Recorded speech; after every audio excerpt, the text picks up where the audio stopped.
Guys, ayun. Isang linggo na pala, no? Isang linggo nung magmula nung magmula ng yun nga na may tumawag sa atin at tapos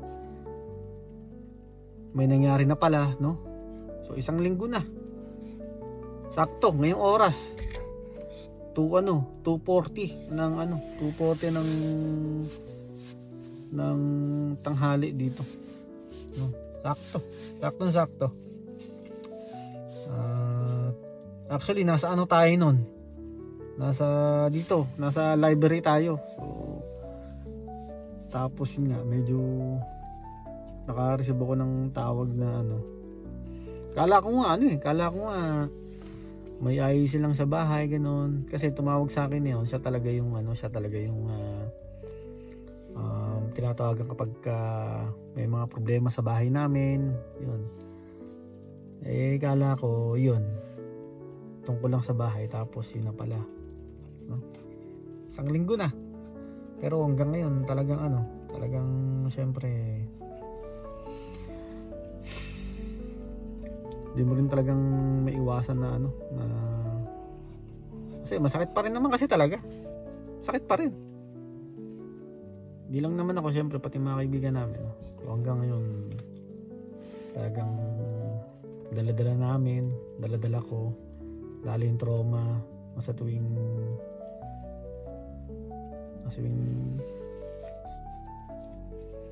dadaan kami doon sa may pinangyarihan niyan. Pero gaya nga ng port ulit naming iniisip at sinasabi, everything happened for a reason naman, di ba? So lahat naman ng nangyayari sa atin may rason kung bakit nangyayari yung mga ganung bagay, di ba?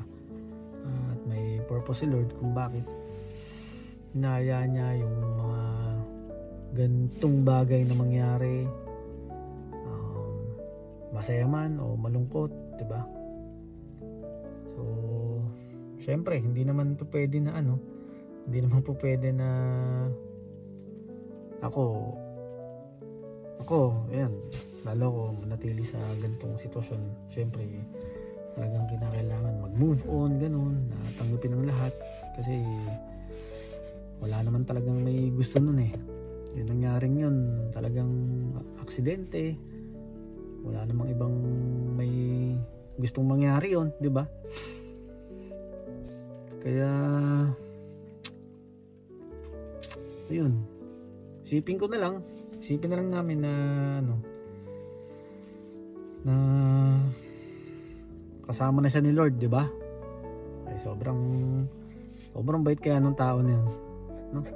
Kasama na siya ni Lord, tapos yun nga, gaya nung sabi ko nung nakaraan, wala nang hirap, wala nang sakit, di ba? Yan, wala, ganun talaga So kinakailangan mag-move on. Do talagang lalo pagdating sa trabaho, talagang kasi ngayon na-assign ako doon sa sa istasyon niya, no? At syempre hindi ko maiwasan na talagang maisip siya, no? Tapos sa tuwing kasi ang laging ginagawa nun, actually laging maaga yun sa trabaho, no? Lagi siyang maaga sa trabaho. Tapos yun, di ba ang schedule ko hanggang 3:15, yan, talagang nag-out na ako niyan. So alas 3 ng hapon, naglilinis na ako, tatapon na ako ng basura doon sa labas, kasi basura na nasa labas So lagi yon, alas 3 naandun na yun sa labas ng store namin, nakatambay na. Tapos ang anin ko na lang yun, pagka makikita ko siya doon, ano na bong, laging ganun, kumusta? Tapos kwentuhan saglit, ganun, kasi nga limitado lang yung oras, 3:15 mag-out na ako. Laging ganun, ano na bong, ano na, balita, ganun. Tapos tatawa lang yun sa'yo, tawa lang, kasi ganun naman talaga yung tao na yun. Hanggat di mo nga kinakausap yung tao na yun, ay talaga di mo magsasalita yun. Sabi ko nga, magkaano lang kayo, magkakapanisan lang kayo ng laway kapag kasama mo siya talaga, no? Isa rin naman yun sa sa kinagusto ko rin kay Bong na sobrang tahimik, talaga sobrang tahimik, no? Talagang ngingitian ka lang, pati nga mga katrabaho namin dito, ayun yung sasabi, napakatahimik.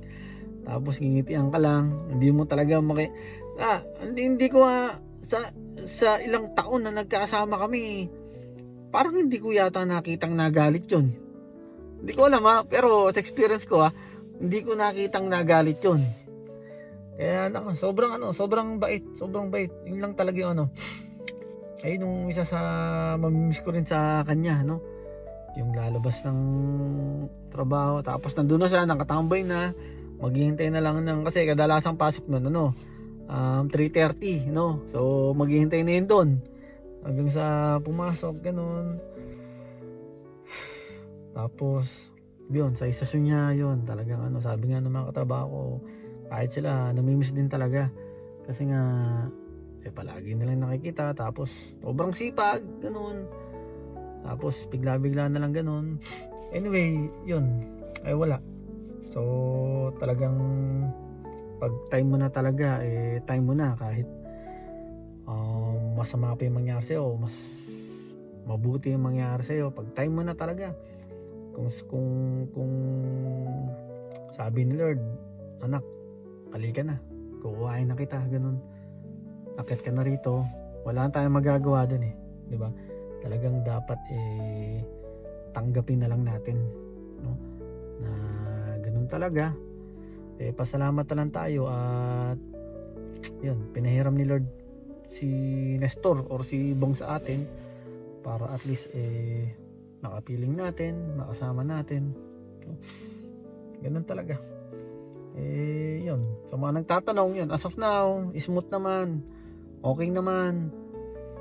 Hindi naman siya pinababayaan ng namin, ng employer namin, ng gobyerno natin dito, ng OWA, ng General Consulate, yan.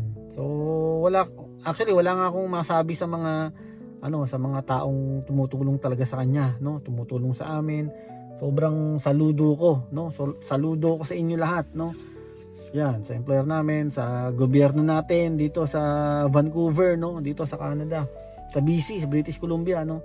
Sobrang saludo ko sa inyo, no? At maraming salamat sa mga suporta na binibigay nyo kay Bong, kahit na hindi niyo siya nakilala, hindi niyo siya nakasama, pero talagang taos puso yung pagtulong ninyo, pati sa rito guys, pati sa Filipino community rito, dito sa Chilliwack, no?